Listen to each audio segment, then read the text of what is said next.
Assalamualaikum warahmatullahi wabarakatuh. Balik lagi di channel YouTube Afif Safi, pakar bola mengomentari sepak bola dengan kesotauan. Sorry baru update, sorry baru upload YouTube karena banyak kerjaan. Dan terima kasih. Wah, ternyata gue gak nyangka banyak juga yang dari sosmed gue nanyain YouTube kapan upload, YouTube kapan upload. Dari TikTok di komen tuh udah mulai banyak, bang kapan upload bahas Barcelona, bahas pertandingan-pertandingan yang seru. Di Instagram juga banyak yang DM, kapan upload YouTube, kapan upload YouTube.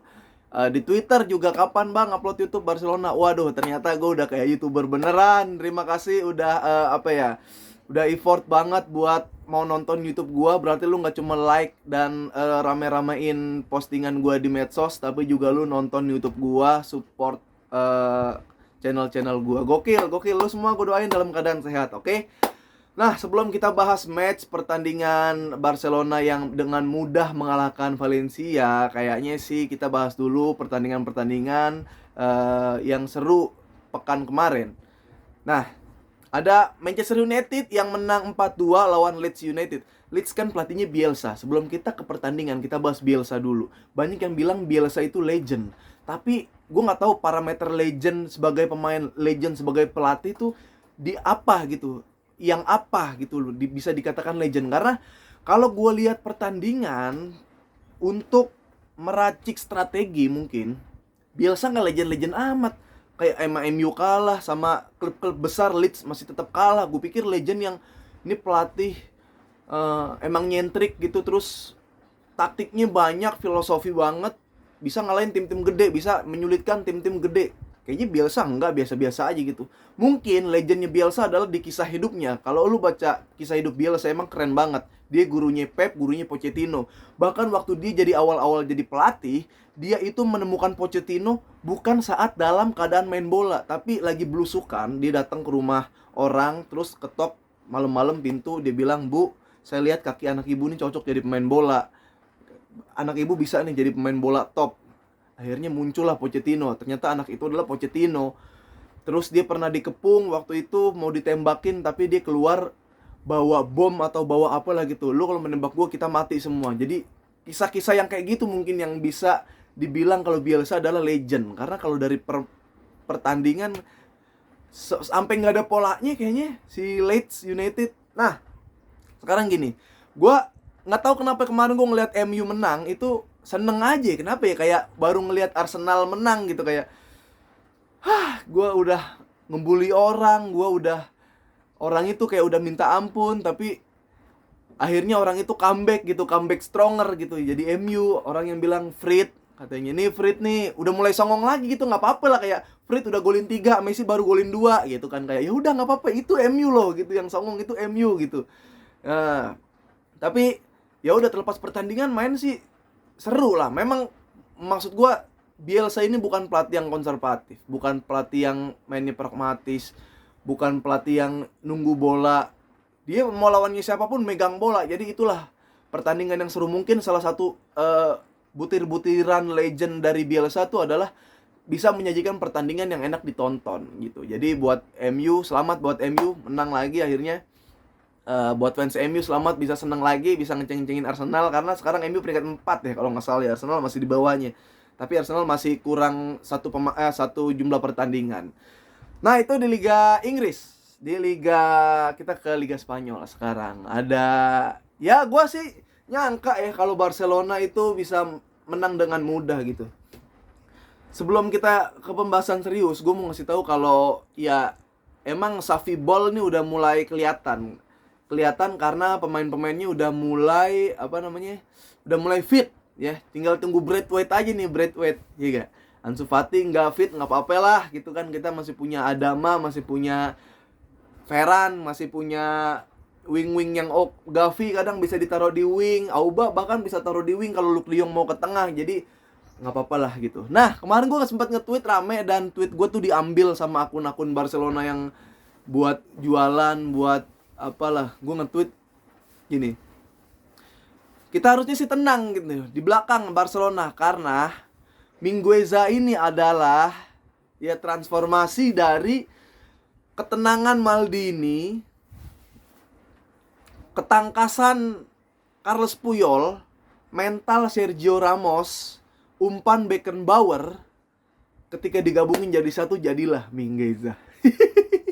Kita harus tenang punya Mingueza di belakang. Nggak usah beli Maldini ini itu. Nggak usah. Mingueza nih udah semuanya loh. Sama di sebelah kanan fullback ada gabungan dari Cafu, kecepatan lari Cafu, passing Dani Alves, kalau disatuin jadi Des. Ini orang, gue ngupload gitu di medsos. Ada orang yang tahu emang ini lucu aja, bercandaan, ini sarkas. Tapi ada yang, apaan sih lu fans Barcelona segitunya belain Des, belain Mingueza. Gue bercanda, kayak gitu emang beneran sejago itu? Enggak lah. Kita punya banyak Lord soalnya ya. Kita punya Luuk de Jong. Luuk de Jong balance-nya itu Luca Toni, shoot power Batistuta, heading-nya itu Bierhoff. Nah, jadi satu menjadi Luuk de Jong. Jadi tenang aja kita. Kita punya control ball Hulk. Kita punya shot power Batistuta, punya gocekan ala Neymar yang digabungin jadi satu jadi Depay. Kita punya Xavi Hernandez. Kita punya Iniesta. Kita punya Paul Scholes, kita punya Zinedine Zidane yang kalau digabungin ya Ricky Puig. Jadi Barcelona tenang aja, pemainnya banyak, pemain bintang Barcelona. Oke, sekarang kita bahas ke permainan. Sebelum ke Barcelona, gue ini mau ngasih respect buat Valencia karena berani bermain terbuka, berani ngasih hiburan buat penonton layar kaca yang bukan permainan yang monoton, bukan permainan yang tertutup, bukan parkir bus, bukan permainan yang menunggu di belakang. Mereka main menyerang, mereka mengimbangin Barcelona ya, walaupun kita tahu kalau Barcelona udah di perform sebenarnya gitu. Kalau lu main terbuka, lu menyerang bahaya gitu. Tapi Valencia melakukan itu, makanya gue salut sama Valencia. Lu berani main terbuka itu. Oke. 4-3-3 seperti biasa. Stegen yang beberapa kali save, kebobolan juga, masih aman harusnya Stegen. Di center back kita punya pertama Araujo sama Eric Garcia.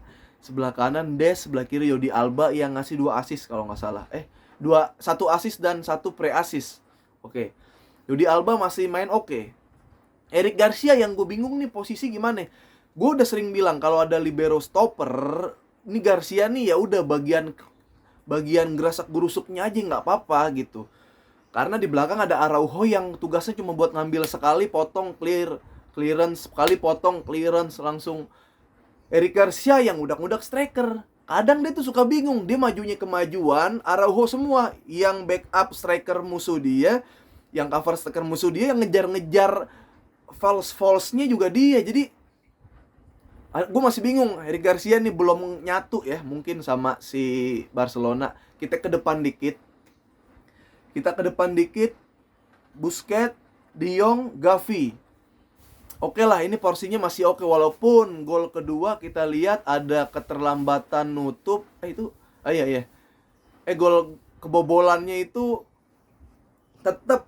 Oh, itu kebobolannya babak kedua pas ada Mingueza. Enggak. Sejauh ini cukup oke tengahnya. Ini matchnya udah lewat beberapa hari jadi gue lupa. Gavi oke banget mainnya. De Jong oke, Busquets yang mungkin underperform. Tapi kita lihat Dembele ya, gue nggak tahu fans Barcelona yang nyorakin Dembele ngeliat Dembele main kayak kemarin tuh, kalau itu main di Camp Nou tuh gimana itu reaksinya, gue nggak tahu tuh. Karena main cukup oke lah. Emang benar-benar butuh Dembele, mas gue. Pas Adama masuk pun tetap beda gitu kelihatannya. Adama oke lah, kenceng, ngotot, megang bolanya kuat, tapi insting Dembele buat gocek lawan kayak lebih licin sebenarnya gitu dari dari Adama gitu. Walaupun ya sama-sama bagus sebenarnya. Ferran nih main terus, gue yakin mental Ferran lagi diuji karena biar Xavi tuh tahu ya udah lu harus dimainin sama Xavi. Kenapa? Karena buat ngebuktiin pertandingan kemarin. Walaupun kontribusinya nggak banyak, tapi sebenarnya Ferran tuh ketika dia megang bola, yang enaknya ngelihat Ferran tuh dia bisa santai megang bola. Sampai ada 1-2 pemain yang ngepres si Ferran. Sehingga ketika Ferran passing, ada posisi-posisi yang udah ninggalin pos tuh. Ada pemain-pemain Valencia yang udah ninggalin pos. Lu sering lihat Ferran megang bola dari ujung kiri misalkan, tarik-tarik ke kanan, 2 orang press. Berarti dua orang ini ninggalin pos, masuk Jordi Alba dari belakang, masuk Gavi ke depan, ya kan? Busquets deketin. Ini nih gue nggak tahu emang Varane tipenya kayak gini atau salah satu instruksi dari Xavi juga. Ya mau kayak gimana juga itu hal yang positif sebenarnya. Itu cukup oke. Aubameyang yang ternyata mencetak hat-trick, gol ketiga tendangan dari Pedri memang nyentuh badan Auba, jadi Auba yang dinyatakan sebagai pencetak gol. Gue udah bilang Auba ini Barcelona tuh striker Barcelona tuh udah oke, cuma tinggal tunggu supply bola, tinggal tunggu support dari teman-temannya. Jadi ya harusnya aman lah, aman nih, ini aman. Dulu Barcelona memang cuman megang bola, susah bikin peluang. PR-nya adalah ya udah gimana cara bikin peluang. Kemarin Barcelona udah bisa membuat gimana cara bikin peluang, tapi mencetak golnya susah. PR-nya adalah gimana cara mencetak gol. Sekarang mencetak gol udah bisa, peluang udah bisa. Jadi ya udah kita tinggal tunggu Barcelona tuh semua dalam keadaan fit, pemain ini pemain itu bisa main, sehingga ya udah Xavi baru bisa kita menilai Xavi. Itu dia yang gua nanti ketika semua pemain udah fit, kita baru bisa menilai Xavi. Sekarang udah mulai kelihatan nih, ya. Mungkin boleh dimulai udah di start, kita bisa menilai Xavi dari sekarang. Gitu dia. Nah, pergantian pemain Pedri. Nih gua sih setuju, siapa yang ngidein Pedri ini harus menggemukkan badan. Jadi Pedri kan dia nge-gym, naikin badan beberapa kilo gitu. Tugas ya fungsinya untuk balance-nya biar lebih kuat lagi. Walaupun larinya berkurang kencengnya, cepat capek, tapi gue ngeliat Pedri beberapa kali duel bola masih tetap oke. Beberapa kali duel bola masih tetap menang, megang bolanya jadi makin kuat. Ya udahlah, gue pikir Pedri bukan gelandang-gelandang kayak ya yang sprint kayak gitu, enggak lah. Ya udah, yang penting badannya segitu cukup, tinggal diatur lagi passingnya sama insting bola-bola ajaib buat kedepannya itu yang tinggal Pedri laksanain. Oke? Top, itu Pedri. Nah, pergantian pemain di babak kedua, Garcia tuh langsung diganti sama Mingueza yang bikin kita deg-degan. Gue yakin Barcelona unggul 10 gol kalau backnya Mingueza, itu mah tinggal tunggu waktu kebobolannya aja. Ya, lu mau Barcelona lagi unggul di atas angin seangin-anginnya, sampai bukan di atas angin lagi, sampai unggul di atas langit pun tetep aja kalau Mingueza masuk udah bahaya. Gue nggak tahu ini harus kayak gimana. Ada terganggu dengan apa sih Garcia akhirnya minta diganti sama Mingueza. Akhirnya ya udahlah, mau nggak mau harus Mingueza main dan kita harus terima kebobolan. Ya itu Mingueza. Dan di Adama masuk, gue masih pengen ngeliat gini nih, pergantiannya tuh jangan di menit 70 gitu, di 65 udah mulai ganti. Udah ya gue nggak tahu lah urgensinya Xavi mainin pemain-pemain di bangku cadangan menit-menit segitu. Gue pengen kayak ngeliat lebih lama. Luuk de Jong kemarin main terlalu sebentar. Luuk de Jong tuh ya Lord lah ya, jadi dia tuh kadang suka golin di momen-momen apa ya, sebagai penyelamat gitu. Dia tuh datang sebagai apa ya, bikin tim menang kayak gitu. Jadi gue pengen Luuk de Jong tuh main lebih lama lagi waktunya gitu. Itu Luuk de Jong, Gavi, udah semua oke, kayaknya udah semua. Dan ya Barcelona sekarang ada peringkat 4, nanti Jumat akan lawan Napoli.